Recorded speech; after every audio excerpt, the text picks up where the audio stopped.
Honourable Speaker, Honourable President, it's time for South Africans to be South African and to honour and respect the preamble of the Constitution and the Constitution itself.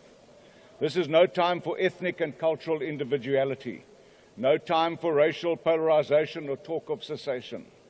We cannot afford a race war, and we cannot allow those who foment this here and abroad to incite us.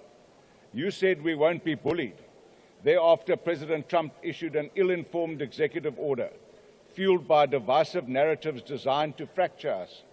This should have reminded us all that we do not live in splendid global isolation. The backpedaling in the face of Trump's executive order and the looming threat of AGOA's revocation has been remarkable. It reminds me of the popular acronym FAFO. Be careful of what you wish for. The truth is, for years we've been bullied. Our BRICS partners dictate who may and may not visit our country, such as the Dalai Lama, and who we can and cannot engage with, such as the Taiwanese government. You have chosen friends that are pariah nations, that are neither democratic nor uphold human rights, nations at war with their own people through repressive regimes. Conversely, we treat democratic nations, our major trading partners, with disdain and insult.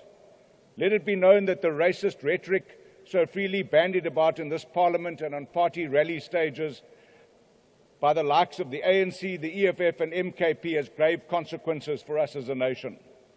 Your ANC sins are catching up with you.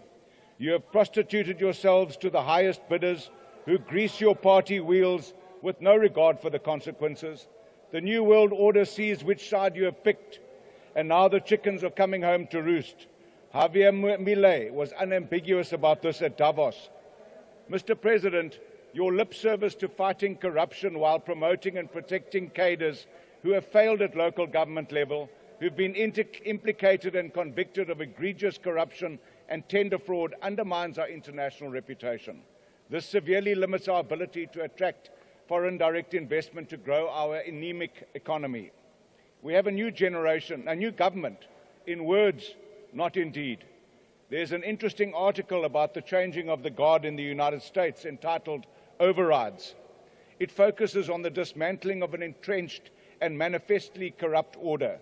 It is clear that there's been no override or dismantling of our entrenched corrupt order, as your SONA speech was as delusional, out of touch and fanciful as ever.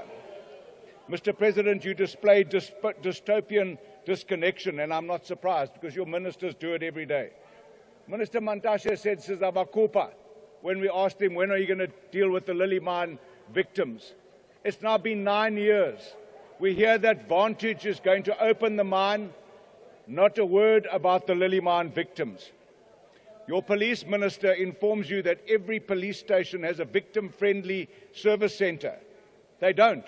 Just ask every single GBV victim who has to go to a police centre to report a rape what it feels like. Your Minister of Home Affairs claims to be eradicating backlogs, yet his department cannot resolve a case I've referred to him of 2 South Africans awaiting passports abroad for more than a year. It's easier for illegal immigrants to infiltrate Home Affairs and bribe their way to obtaining documents that give them access to South African social security and other citizenship privileges that our citizens don't have. No, sir, the situation is actually dystopian. Apart from watching some GNU parties clapping like seals during your address and listening to their valiant attempts at endorsing your commentary, the rest of the country is not convinced.